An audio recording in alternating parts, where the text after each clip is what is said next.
अस्सलामुअलैकुम।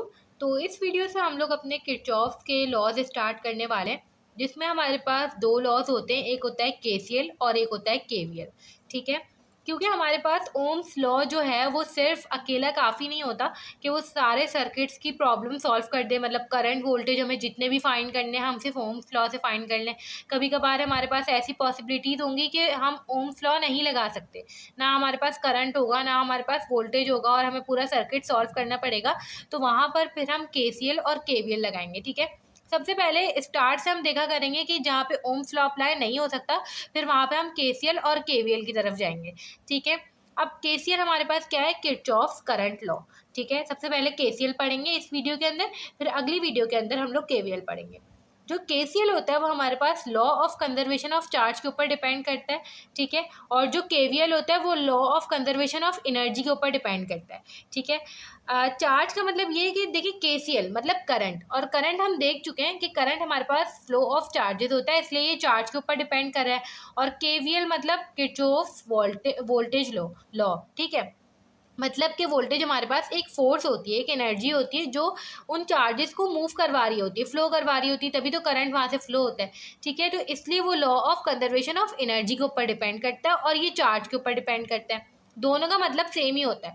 Law of conservation of charge हमें क्या कहता है कि किसी भी सिस्टम के अंदर चार्जेस जो है वो सेम रहते हैं। ऐसा नहीं हो सकता कि खुद से चार्ज बन गए या खुद से चार्ज कम हो गए। जितने आएंगे उतने जाएंगे, ठीक है, या जितने जाएंगे उतने आएंगे, ऐसा सीन है। ठीक है, अब केवीएल के अंदर भी यही है, एनर्जी जो है वो कंजर्व होती है, खुद से नहीं बन सकती। ठीक है, जितनी जनरेट होगी उतनी ही लूज होगी। तो ये दोनों का मतलब सेम होता है, बस इसमें चार्ज हम इसलिए यूज़ करते हैं कि करंट की बात हो रही है, वहाँ पे एनर्जी हम इसलिए यूज़ करते हैं कि वहाँ पे वोल्टेज की बात हो रही है, वोल्टेज एनर्जी है, और करंट जो है वो फ्लो ऑफ चार्ज है। अब केसीएल क्या होता है, मतलब केसीएल डिपेंड तो law of conservation of charge पे करता है, मगर केसीएल का मतलब क्या है। ठीक है, law of conservation of charge हमें क्या कहते हैं, चार्जेस सेम रहते हैं। इसी तरह केसीएल उसी के ऊपर तो डिपेंड करे। केसीएल का मतलब क्या है कि हमारे पास जो अलजेब्रिक सम होता है करंट का वो सेम रहेगा, मतलब जितना करंट आएगा उतना ही जाएगा। अब देखिए केसीएल के ना हमारे पास दो स्टेटमेंट्स हैं, और इन दोनों को जो है अलग अलग तरीके से समझें, क्योंकि दोनों अलग अलग बातें कह रही हैं। ठीक है, जो यूज होगी सर्किट्स में वो ये वाली होगी, the sum of current entering a node is equal to the sum of current leaving the node. हम नोड का कॉन्सेप्ट पढ़ चुके हैं पिछली वीडियो के अंदर। मैं यहाँ पे फॉर एग्जाम्पल एक नोड बना रही हूँ। ठीक है, ये ऐसे बना ली। ठीक है, अब सबसे पहले दूसरी स्टेटमेंट देखेंगे। दूसरी स्टेटमेंट हमें क्या कह रही है कि sum of current entering a node, अगर हम उन सारे करंट को सम कर दें जो एक नोड के अंदर एंटर हो रहे हैं, वो बराबर होना चाहिए उन सारे करंट के सम के जो उस नोड को लीव कर रहे हैं। ठीक है, मतलब कि अगर I1 ऐसे हुआ, I2 ऐसे हुआ, I3 ऐसे हुआ और I4 ऐसे हुआ। ठीक है, ये ऐसे हो गया। अब देखें ये हमारे पास पता है किसके बराबर होना चाहिए, एक तरफ सम कर दें एंटर होने वालों का। एंटर कौन से हो रहे हैं इस नोड के अंदर, ये आ रहे हैं, ये आ रहे हैं, बाकी दो जा रहे हैं। तो I1 और I3 का सम बराबर होना चाहिए I2 प्लस I4 के। ये इस स्टेटमेंट का मतलब है। अब जब आप लोग क्वेश्चंस को सॉल्व किया करेंगे तो आप लोग अपनी क्लास में देखा करेंगे बच्चे बहुत सारे क्या करेंगे, I1 plus I3 minus I2 minus I4, इस तरह से इक्वेशन बनाया करेंगे जब केसीएल लगाएंगे। इसका मतलब भी वही है, इसको यहाँ पे ले आके उन्होंने माइनस कर दिया है, सिंपल है। आपने इसमें भी कंफ्यूज नहीं होना, इसमें भी कंफ्यूज नहीं होना, आप लोग को जो तरीका सूट करे वो रखें। ठीक है, यहाँ पर बहुत सारे बच्चे क्या करेंगे, I2 plus I4 minus I1 minus I3, उनकी इक्वेशन ये बन रही होगी। आप लोगों ने इक्वेशन देखकर कंफ्यूज नहीं होना, आंसर सबका सेम आना चाहिए, चाहे इससे सॉल्व किया, इससे सॉल्व किया या इससे सॉल्व किया। ठीक है, बस एक बात याद रखें, अगर एंटरिंग की साइन पॉजिटिव रखी है तो लीविंग की नेगेटिव रखेंगे, लीविंग की पॉजिटिव रखी है तो एंटरिंग की नेगेटिव रखेंगे, दोनों की अपोजिट साइन रखनी है। ठीक है, और अगर दोनों की साइन सेम रखनी है तो दोनों को इक्वल टू के दूसरी साइड पे रखेंगे। ऐसे बनी है ये इक्वेशन। ठीक है, तो ये हमारे पास स्टेटमेंट नंबर 2 है। अब देखिए हमारे पास जो पहली स्टेटमेंट है, पहली स्टेटमेंट में इतना फ़र्क नहीं है। ठीक है, बस एक चीज़ समझनी पड़ेगी कि अगर एक करंट फ्लो कर रहा है ना इस डायरेक्शन में और उसकी वैल्यू है 6 एम्पेयर, और अगर मैं उसको अपोजिट बनाना चाहती हूँ, ठीक है, तो मैं क्या करूँगी, बस उसके साथ माइनस लगा दूँगी। ठीक है, मतलब कि अपोजिट डायरेक्शन में अगर हम करंट को कर दें तो उसकी वैल्यू के साथ बस माइनस लग जाता है, ये बात हमेशा जहन में रखें। ठीक है, अब पहली स्टेटमेंट अगर हम देखें तो पहली स्टेटमेंट हमें क्या कहती है कि KCL states that the algebraic sum of current entering a node is 0। ठीक है, मतलब यहाँ पे लीविंग की बात ही नहीं हो रही। कह रहे हैं अगर हम अलजेब्रिक सम करें उन सारे करंट का जो एक नोड पर एंटर हो रहे हैं तो वो जीरो होना चाहिए। अब इस बात का मतलब पता है क्या है, यहाँ पे I2 और I4 लीव कर रहे थे ना, तो मैंने सिंपल क्या किया, लीव वाली बात तो हो ही नहीं रही पहली स्टेटमेंट में, तो मैंने इनको एंटर में कन्वर्ट कर दिया। कैसे? मैंने इनकी डायरेक्शन अपोजिट कर दी। ठीक है, अब I2 नहीं रहा बल्कि वो -I2 बन गया। इसी तरह से मैंने I4 की डायरेक्शन भी अपोजिट कर दी, अब वो I4 नहीं रहा बल्कि -I4 हो गया। और वो क्या कह रहे हैं कि अगर हम उनका अलजेब्रिक सम करें, मतलब इक्वेशन फिर क्या बनेगी, I1 -I2 plus I3 minus आई हो गया था -I4 इक्वल टू जीरो, वो जीरो के बराबर होना चाहिए। अब आप ये चारों इक्वेशंस देख लें और आप लोगों को पता चलेगा कि इन चारों इक्वेशंस में कोई फ़र्क नहीं है, बात एक ही हो रही है।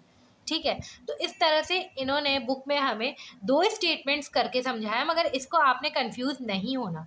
ठीक है, एक चीज़ ध्यान में रखें, अगर आप लोग इस तरह से इक्वेशन बनाते हैं तो हमेशा इस तरह से इक्वेशन बनाएं। अगर एक में आप एंट्रिंग को पॉजिटिव ले रहे हैं तो लीविंग को नेगेटिव ले रहे हैं तो हमेशा ऐसा ही रखें। ठीक है, अगर आपकी आदत है कि आप एंट्रिंग को नेगेटिव लें, लीविंग को पॉजिटिव लें, तो हमेशा ऐसे ही करें। कहीं पे कहीं वो ऐसा नहीं करें, जब ज़्यादा प्रैक्टिस हो जाए जब ऐसा कर लें।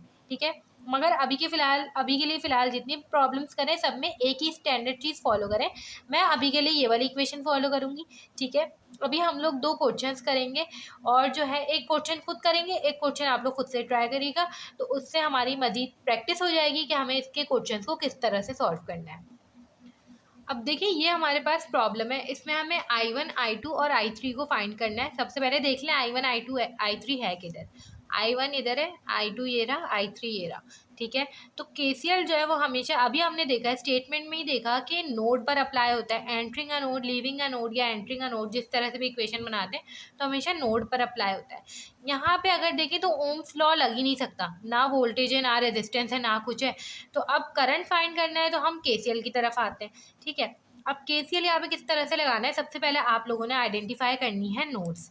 ठीक है, तो एक ये नोड दिख रही है, एक ये नोड दिख रही है, एक ये नोड और एक ये नोड। ठीक है, अब देखें ये चार नोड हो गई, इसको मैं नाम दे देती हूँ A का। ठीक है, ये हमारे पास हो गई B, ये हो गई C और ये हो गई D। ठीक है, अब देखें एक एक करके अगर एनालाइज करें तो अगर मैं यहाँ पे ना बी नोड देखूँ तो बी नोड पे मैं KCL अप्लाई नहीं कर सकती। क्यों? क्योंकि बी नोड से आने जाने वाले करंट कौन से, एक I1 आ रहा है, I2 आ रहा है, I3 जा रहा है, तीनों ही अननोन है, तीनों ही मुझे नहीं पता। ठीक है, तो मैं बी पर ये KCL अप्लाई नहीं करूँगी। ठीक है, बी पर। अब देखें ए पर अगर हम देखें तो ए में टोटल तीन करंट से एक हमारे पास 12 मिली एम्पेयर का जा रहा है, 8 मिली एम्पेयर का आ रहा है और I1 जा रहा है। ठीक है, एरो नीचे की तरफ है, मतलब ये निकल कर आया होगा, जा रहा है। ठीक है, तो मैं apply KCL eight node A पर हम लोग KCL अप्लाई करेंगे। अगर हम KCL अप्लाई करें, मैंने क्या कहा था किस तरह से अप्लाई करूंगी, एंटरिंग वालों को एक साइड रखूंगी, लीविंग वालों को एक साइड रखूंगी। एंटर कौन कौन से, 8 मिली एम्पेयर का एंटर हो रहा है और ये दोनों लीव ही कर रहे हैं तो 8 मिली एम्पेयर लीविंग की साइड पे सिर्फ एक ही होगा और एंटरिंग की साइड पे एक ही होगा। लीविंग वाले कौन से, I1 लीव कर रहे हैं और 12 मिली एम्पेयर भी लीव कर रहे हैं, तो I1 प्लस का 12 मिली एम्पेयर। ठीक है, मैं I1 निकालना चाहूँ, सिंपल प्लस ये यहाँ जाके माइनस हो जाएगा, 8 में से 12 माइनस करेंगे, ये हो जाएगा माइनस का 4 मिली एम्पेयर। ठीक है, ये हमारे पास क्या आ गया, I1 की वैल्यू आ गई। अब मुझे निकालना है I2 के लिए मैं नोड C पर KCL अप्लाई करूँगी, तो लिख दें apply KCL eight node C।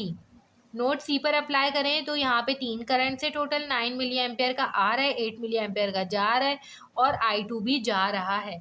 Entering वालों को एक साइड रखूँगी 9 मिली एम्पेयर और लीविंग वालों को एक साइड रखूँगी I2 और 8 मिली एम्पेयर। सिंपल यहाँ पर भी I2 निकाल सकती हूँ, कैसे, 8 यहाँ पे प्लस हो रहा है, वहाँ जाके माइनस हो जाएगा, आंसर आ जाएगा 1 मिली एम्पेयर। अब मेरे पास जो मुझे I3 निकालना है, I3 निकालने के मेरे पास दो रास्ते हैं, या तो मैं नोड D पर लगा लूँ, ठीक है, या तो मैं नोड बी पर लगा लूँ, क्योंकि अब मुझे I1 और I2 की वैल्यू नोन है। ठीक है, तो अब मैं नोड बी पर लगा सकती हूँ KCL। मैं ये वाली नोड पर लगाऊंगी, नोड डी पर। आप लोग बी पर लगा के चेक करिएगा और आंसर देखिएगा सेम आएगा। ठीक है, तो मैं लिख रही हूँ apply KCL eight node D. ठीक है, नोड डी पर अप्लाई करूँ तो 9 मिली एम्पेयर जा रहा है, 12 मिली एम्पेयर आएगा। ठीक है।